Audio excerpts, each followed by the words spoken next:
Definite and indefinite articles, right. दो तरीके का आर्टिकल हम पढ़ते हैं इंग्लिश में, डेफिनेट एंड इनडेफिनेट। मैंने अभी आपको बताया कि कोई भी चीज डेफिनेट है, इट मींस वो स्पीकर और लिसनर दोनों को पता है कि वो किस चीज के बारे में बात कर रहे हैं, राइट। और कोई भी चीज इनडेफिनेट है, इसका मतलब दोनों में से एक इंसान को नहीं पता what they are talking about, right. तो देखिए, डेफिनेट आर्टिकल में हम सिर्फ एक ही आर्टिकल पढ़ते हैं, आर्टिकल द, और इनडेफिनेट आर्टिकल में हम पढ़ते हैं आर्टिकल ए और एन। आर्टिकल ए और एन, आर्टिकल ए और एन जो है वो हमेशा यूज होगा कोई भी नाउन अगर मेरा सिंगुलर होगा, काउंटेबल होगा और नाउन होगा, राइट। काउंटेबल होगा, सिंगुलर होगा और नाउन होगा, वहां पे हम इनडेफिनेट आर्टिकल्स ए और एन को यूज करते हैं। आर्टिकल द, आप इसको सिंगुलर और प्लूरल दोनों के साथ यूज कर सकते हो, सिंगुलर और प्लूरल दोनों के साथ यूज कर सकते हो, राइट। ये तो है आर्टिकल्स, लेकिन आपको सिर्फ इतना पढ़ना होता है आर्टिकल्स की डेफिनेशन में कि आर्टिकल काम क्या करता है। आर्टिकल वही काम करता है जो एडजेक्टिव काम करता है, ठीक है। नाउन के लिए काम करता है एडजेक्टिव और article, but the difference is कि एडजेक्टिव का इंडिपेंडेंट यूसेज होता है बट आर्टिकल्स का इंडिपेंडेंट यूसेज नहीं होता, राइट। तो आर्टिकल्स को तो आप अच्छे से आइडेंटिफाई कर सकते हो, नो इश्यू। अब हम चलते हैं टेंसेस पे, राइट। टेंसेस एक बोन ऑफ कंटेंशन होता है, हम टीचर्स के बीच में भी होता है, क्योंकि कुछ लोग कहते हैं 3 तरीके के टेंसेस होते हैं, कुछ लोग कहते हैं कि मैम 2 ही तरीके के टेंसेस होते हैं, ठीक है। देखिए, अब आप लोग इतने मैच्योर हो, आपको ये तो पता है कि हर अगर कोई भी चीज है तो उसके पीछे रीजन होना चाहिए, तो आप आराम से उस चीज को मान लोगे। तो अगर मैं टेंस की बात करूं तो टेंस होता क्या है। देखिए, पहले हम सिर्फ टेंस पढ़ते थे, आज अगर आप कोई भी एक अच्छी बुक उठाएंगे तो उसका टाइटल रहता है time and tense, right. Time and tense. तो यहां से एक चीज समझ में तो आ गई कि टेंस और टाइम भैया है तो अलग अलग चीजें, क्योंकि अगर एक ही होता तो सिर्फ टेंस ही तो लिखा होता, है ना। टेंस ही तो लिखा होता। टेंस कौन सा है ये हमें सिर्फ वर्ब बताती है सेंटेंस की, कि हम कौन से टेंस की बात कर रहे हैं। तो इन माय ओपिनियन टेंस सिर्फ 2 ही होते हैं, प्रेजेंट एंड पास्ट। टेंस सिर्फ 2 ही होते हैं, प्रेजेंट एंड पास्ट। फ्यूचर तो सिर्फ वक्त होता है, फ्यूचर तो सिर्फ टाइम होता है। देखिए, दुनिया में या तो कोई चीज हो चुकी है, या कोई चीज होती है, या कोई चीज हो रही है। बस इन 3 ही चीजों की इंपॉर्टेंस होती है, राइट। मैंने कहा, आई रिपीट, दुनिया में 3 ही चीजों की इंपॉर्टेंस है, या तो कोई चीज हो चुकी है, ठीक है, the work that has been done, या फिर कोई चीज हो रही है, या फिर कोई चीज होती है। क्या होगा इसका किसी को क्या मतलब है ना। तो हम इस चीज में बिलीव ही नहीं करते, ठीक है। तो टाइम सिर्फ फ्यूचर होता है, ठीक है। टेंस तो सिर्फ 2 ही होते हैं, प्रेजेंट एंड पास्ट। फिर क्वेश्चन आता है कि मैम फिर ये विल और शैल क्या करता है, क्योंकि बेसिकली हम विल और शैल को ही फ्यूचर टेंस कह देते हैं। देखिए, अगर आप ध्यान से पढ़ेंगे तो हम एक टॉपिक पढ़ते हैं मोडाल्स, वर्ब में क्या पढ़ते हैं, मोडाल्स। तो उसमें भी हम will, shall, can, could, may, might, ought to, need, हम इस तरीके के सब वर्ड्स पढ़ते हैं, राइट। इस तरीके के वर्ब पढ़ते हैं।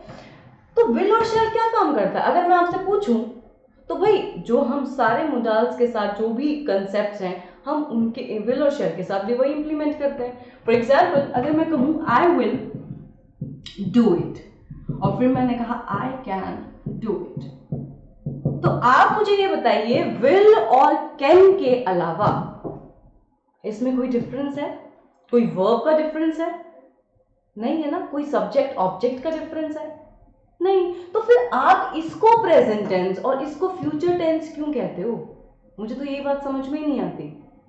अरे भाई, जब वर्ब का कोई डिफरेंस नहीं है, सब्जेक्ट ऑब्जेक्ट का कोई डिफरेंस नहीं है, बस शक्ल ही तो अलग है, तो आप इसको फ्यूचर टेंस और इसको प्रेजेंट टेंस किस बेसिस पे कहते हो।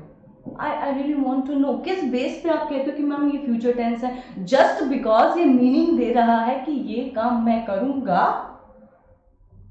और इसने मीनिंग दिया कि मैं कर सकता हूं, तो उस गा और हूं की वजह से आपने टेंस में डिफरेंस कर दिया, ये तो कोई बात नहीं है ना। देखिए विल और कैन ये है मोडाल्स, और मोडाल्स आया कहां से, मूड से। बहुत तरीके के मूड होते हैं इंसान के, है ना। 24 घंटे में शायद 24 बार बदलते होंगे, एज यू ऑल नो। तो फिर अब जैसे आप फर्स्ट डे आए मेरे पास पढ़ने की, मैम हमें तो इंग्लिश पढ़ना है, हमको आप पढ़ाइए, तो काफ़ी डिटर्माइंड होंगे आप, काफ़ी डिटर्मिनेशन भरी होगी आप में कि नहीं हमको करना है बस। ऐसे आते हैं स्टूडेंट्स फर्स्ट डे। धीरे धीरे वो चीज़ कम होने लगती है, वो मूड ही तो है आपका कि एक बार तो आप आए, नहीं मैम कुछ भी हो जाए I will do it. Some time later जब आपको लगता है कि माय गॉड इतना पढ़ना पड़ेगा, है ना, फिर आप थोड़े दिन बाद बोलते हो आई मे डू इट, है ना, फिर कुछ दिन और बाद चलते हो, फिर आप कहते हो आई कैन डू इट। तो ये मोडाल्स काम क्या करते हैं, ये आपके मूड को डिफाइन करते हैं, राइट। एक टेंस को एक वर्ब बताती है। देखिए ध्यान से देखेंगे तो इन दोनों सेंटेंसेस का वर्ब जो है वो सेम है, दैट इज V1।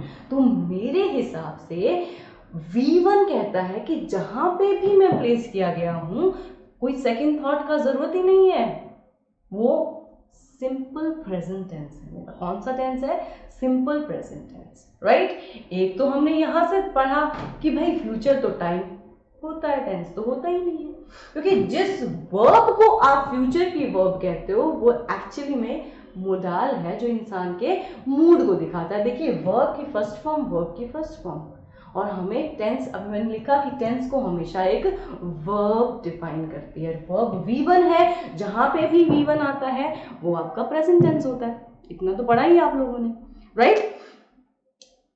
चलो हम दूसरे तरीके से देखते हैं। अब मैंने अगर आपसे पूछा, मैंने कहा वांट का 3 फॉर्म्स ऑफ वर्ब बताइए, वांट का 3 फॉर्म्स ऑफ वर्ब बताइए। आप कहेंगे जी मैम वांट, वांटेड, वांटेड, यही होता है। चलिए आप ये कहते हो V1 है, इट मींस ये प्रेजेंट टेंस है क्योंकि ये वर्ब की फर्स्ट फॉर्म है, ये V2 है और ये V3 है। ये हो गया हमारा पास्ट और ये हो गया हमारा परफेक्ट। परफेक्ट टेंस में यूज करते हो ना वर्ब की थर्ड फॉर्म। 3 H हमारे पास ऐसे हैं, हैज, हैव, हैड, जिनके साथ आप हमेशा वर्ब की थर्ड फॉर्म यूज करते हो। क्या यूज करते हो, वर्ब की थर्ड फॉर्म यूज करते हो, राइट। तो देखिए कहां है, ये कह रहा है मैं प्रेजेंट टेंस हूं, V2 कह रहा है मैं पास्ट टेंस हूं, और ये V3 कह रहा है भाई मैं तो परफेक्ट हूं, हैज, हैव, हैड के साथ मुझे यूज कर सकते हो आप। तो फ्यूचर का वर्ब क्यों नहीं डिफाइन हुआ वर्ब की थर्ड फॉर्म्स में, पॉइंट है, सोचिए। अगर फ्यूचर टेंस है तो भाई उसकी वर्ब कहां है, ये क्यों नहीं कह दिया गया कि वर्ब की थर्ड फॉर्म फ्यूचर टेंस को डिफाइन करेगी, क्योंकि फ्यूचर टेंस जैसा कुछ होता ही नहीं है। फ्यूचर सिर्फ वक्त होता है, और वो भी वो वक्त जिसमें एक्शन की सर्टेनिटी नहीं होती, सिर्फ डिटर्मिनेशन की सर्टेनिटी होती है। किसकी, आई रिपीट, अगर मैं कह रही हूं आई will do this task, I will complete this task, I will do this work, तो वो मेरा डिटर्मिनेशन का सर्टेनिटी है, एक्शन का सर्टेनिटी तो फिर भाई एक्शन कंप्लीट होने के बाद ही मिलता है आपको, है ना। आप देखिए रूटीन की बात करते हैं, आप ही कहते हो कि ठीक है आज मैं मूवी देखने जाऊंगा, बिकॉज वो वहां पे आप चाह रहे हो कि मैं मूवी देखने जाऊंगा। बारिश आ जाती है कुछ टाइम बाद तो आपको अपना प्लान कैंसिल करना पड़ता है ना, है ना। तो आप उस वेदर के हिसाब से, अपने मूड के हिसाब से अपने एक्शंस चेंज कर लेते हो। तो टेंस आपके सिर्फ 2 ही होते हैं, प्रेजेंट एंड पास्ट। ये तो परफेक्ट टेंस है जो प्रेजेंट में भी काम आता है और पास्ट में भी काम आता है। तो हमें यहां से एक चीज समझ में आती है कि फ्यूचर जैसा कोई टेंस होता ही नहीं है हमारे पास, है ना।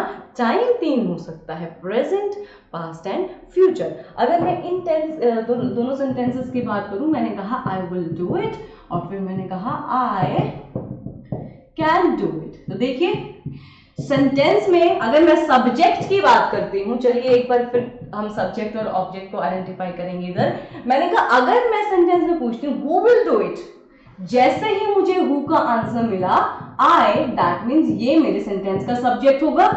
हाँ के ना, होगा भाई, 100% होगा क्योंकि हु का आंसर दे रहा है। ये हुआ मेरा सब्जेक्ट। सब्जेक्ट के अंदर मैं कह सकती हूँ ये प्रोनाउन है, इसने किसी पर्सन को रिप्लेस किया होगा। ये भी मेरे सेंटेंस का सब्जेक्ट हुआ और सब्जेक्ट में ये क्या हुआ, प्रोनाउन हुआ, राइट। ये मेरी वर्ब की फर्स्ट फॉर्म है, ये मेरी वर्ब की फर्स्ट फॉर्म है, ठीक है। आई will do what, I will do what, जैसे ही मुझे व्हाट का आंसर मिला तो व्हाट का आंसर मिलते ही ये मेरा ऑब्जेक्ट बना, तो ऑब्जेक्ट क्या बना, इट। और देखिए मैं फिर अपनी उस बात पे आना चाहती हूँ जो कि मैंने कहा था कि सब्जेक्ट और ऑब्जेक्ट पर सिर्फ नाउन या प्रोनाउन ही बैठ सकता है, और इट मेरा प्रोनाउन है। क्या ये बात समझ में आ रही है आपको? ऑफ कोर्स आएगी। देखिए ये दोनों आई जो है वो मेरे सेंटेंस के सब्जेक्ट हुए, क्योंकि ये हु का आंसर कर रहा है मुझे, ये इट जो है वो मुझे व्हाट का आंसर कर रहा है। इट मींस ये तो भाई मेरे सेंटेंस के सब्जेक्ट ऑब्जेक्ट हुए, ये वर्ब की फर्स्ट फॉर्म हुई, और विल और डू कैन। अब जैसे ही वर्ब की फर्स्ट फॉर्म हुई तो इन दोनों सेंटेंसेस का जो टेंस है वो प्रेजेंट है, क्योंकि वर्ब की फर्स्ट फॉर्म कहती है जहां पे भी मैं हूं वहां पर वर्ब की first form simple present tense को डिफाइन करती है। अब ये क्या है भैया, ये तो हेल्पिंग वर्ब्स है। क्या है? हेल्पिंग वर्ब्स है, विल और कैन, ठीक है। टेंस तो दोनों का आइडेंटिफाई हो गया कि ये प्रेजेंट है, ये भी प्रेजेंट है। अब वक्त की बात करते हैं। ये कहता है कि मैं ये कर सकता हूं, है ना, तो ये टाइम जो है वो क्या हो गया, प्रेजेंट, ठीक है। और इसका जो टाइम है, इस सेंटेंस का जो टाइम है वो हो गया फ्यूचर, क्योंकि काम अभी हुआ नहीं है। काम तो दोनों में ही नहीं हुआ, काम तो दोनों में ही नहीं हुआ, क्योंकि तो मोडाल है। मोडाल कभी भी किसी एक्शन के कंप्लीट होने की सर्टेनिटी दे ही नहीं सकता। बस मोडाल से रिलेटेड तो हमें एक ही चीज याद रखनी होती है कि उनके साथ हमेशा वर्ब की फर्स्ट फॉर्म यूज होती है। Am I clear with this? देखिए अभी मैंने सिर्फ आपको बताया कि टेंस एंड टाइम दो अलग अलग चीजें होती हैं।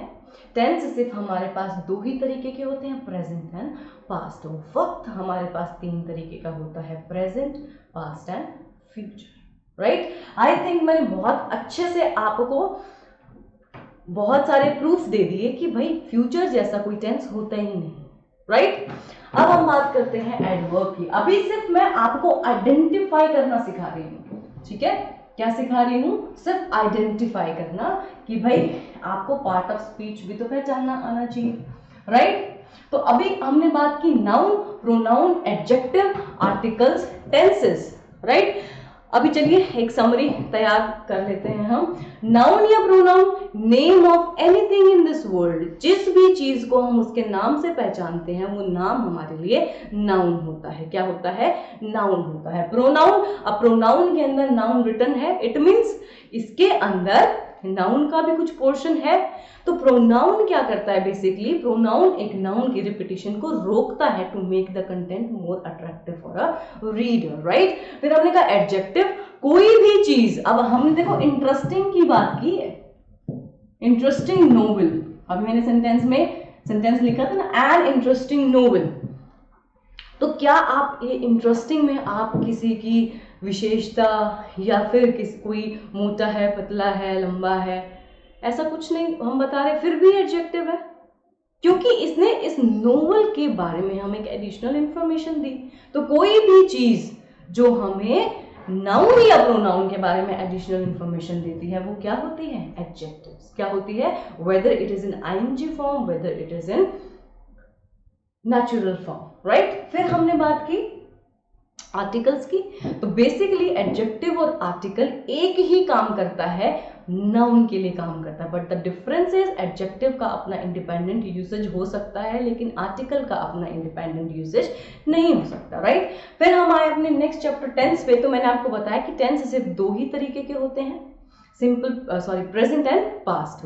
वक्त जो है वो तीन तरीके का होता है, और मैंने आपको इस चीज को प्रूफ भी करके दिखाया है ना, प्रूफ भी करके दिखाया ना, कि ना तो हमारी थ्री फॉर्म्स ऑफ वर्ब्स में कहीं फ्यूचर टेंस का जिक्र आया, ठीक है, और विल और शैल को अगर आप फ्यूचर टेंस कहते हो तो वो तो मोडाल का काम करता है, राइट। वर्ब की फर्स्ट फॉर्म लेते हैं दोनों अपने साथ। तो आई होप आपको पार्ट ऑफ स्पीच आइडेंटिफाई करना समझ में आया होगा। नेक्स्ट वीडियो में हम और भी पार्ट ऑफ स्पीच की बात करेंगे।